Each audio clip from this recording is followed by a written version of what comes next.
ఇప్పుడు ప్రజెంట్ చూసుకుంటే ఆంధ్రప్రదేశ్లో మీకు కూటమి పరిపాలన మీకు ఎట్లా అనిపిస్తుంది? అస్సలు చాలా అంటే చాలా వరస్ట్గా ఉంది. చాలా వరకు ఒకప్పుడు చూస్తుంటే జగన్ సార్ ఉన్నప్పుడేమో అమ్మఒడి కానీ, వృద్ధాప్యం పింఛన్లు కానీ, ఆటో వాళ్ళకి కానీ, రైతు భరోసా కానీ చాలా వరకు బెటర్గా ఉన్నాయి. చాలా అంటే చాలా వరకు. కానీ ఇప్పుడు మాత్రం చూస్తుంటే అసలు ఒక్క పథకాలు లేవు సరిగ్గా. రెండో విషయం ఏంటంటే యూత్కి మెయిన్ జాబ్ మేళ, అసలు జాబ్ మేళ అన్నారు కానీ జాబ్ మేళలో ఒక్క జాబ్స్ కూడా లేవు. ఒక జాబ్ అంటే ఒక జాబ్ లేదు. అసలు ఎట్లా పోతుందో అర్థం కావట్లేదు. స్టూడెంట్స్ పరిస్థితి అసలు అర్థం కాకుండా ఉంది మెయిన్గా. ఇంకా రైతుల విషయానికి వస్తే చాలామంది తిట్టుకోవటం మెయిన్గా. పెట్టుబడి ఎంత పెట్టుబడి పెడుతున్నారో అంత నష్టం చూస్తున్నారు. సరైన గిట్టుబాటు ధర ఉండట్లేదు ప్రతిదానికి. ఒక్క రుణమాఫీ కానీ ఏదే కానీ జరగట్లేదు. దీనివల్ల అసలంటే చాలా వేస్ట్. సో సూపర్ 6 అని పెట్టారు. సో ప్రతి పథకం ప్రతి ఇంటి దాకా అందుతుంది అంటారా? నాకు తెలిసినంత వరకు అయితే 90% అయితే అందట్లేదు నేను చూసినంత వరకు. ఒక మిడిల్ క్లాస్ ఫ్యామిలీ నుంచి చెప్తున్నాను కాబట్టి డెఫినెట్గా నేను చూస్తున్నాను చాలా వరకు. ఇంతవరకు ఒక్కరికి అందినట్టు కూడా నేనైతే నాకు అనిపించలేదు. ఒకప్పుడు ఉన్నంత అయితే ఇప్పుడు లేదు.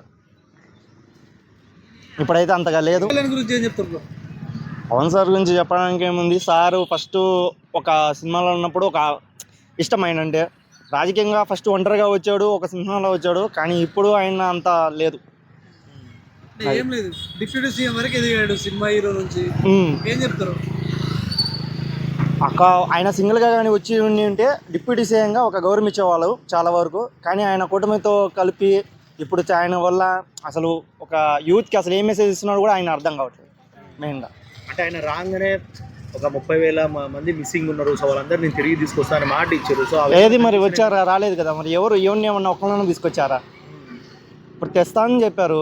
ఏది కనీసం ఆయన వల్ల ఒకటి జరిగిన మంచి పని చెప్పమండి. ఏం తెలియదు అంటే రోడ్లు వేస్తున్నాడు అంటుండు, తాండా వాళ్ళకి చెప్పులు అట్లాంటివి పంచుతుండు, చీరలు ఇస్తుండు, అన్ని చేస్తున్నాడు కదా. ఎక్కడ జరుగుతున్నాయన్న అంటే ప్రచారం చేసుకుంటే సరిపోద్దా? లైవ్గా ఏదైనా చూపిస్తారా? ఇప్పుడు చెప్తున్నారు అందరూ, ఇదిగో నేను ఇలా చేశాను అలా చేశాను, కానీ చూపించింది ఇక్కడ జనాలు ఎవరిని కోరుకుంటున్నారు? ఇప్పుడు మళ్ళీ అలా అన్ని మంచి పని చేస్తే వాళ్ళని ఎవరు తిట్టుకోరు కదా. ఎందుకు తిట్టుకుంటాం? మేమే ఉంటాము, ఆంధ్రప్రదేశ్లో కుటుంబ ప్రభుత్వమే ఉంటుంది అంటున్నారు కదా. చెప్పలేమన్నా, అది బై వాళ్ళకు. అంటే వాళ్ళు ఎలా ఉంటారో ఏమో. ఇప్పుడు ఏం జరుగుతుంది ఎవరికి తెలీదు.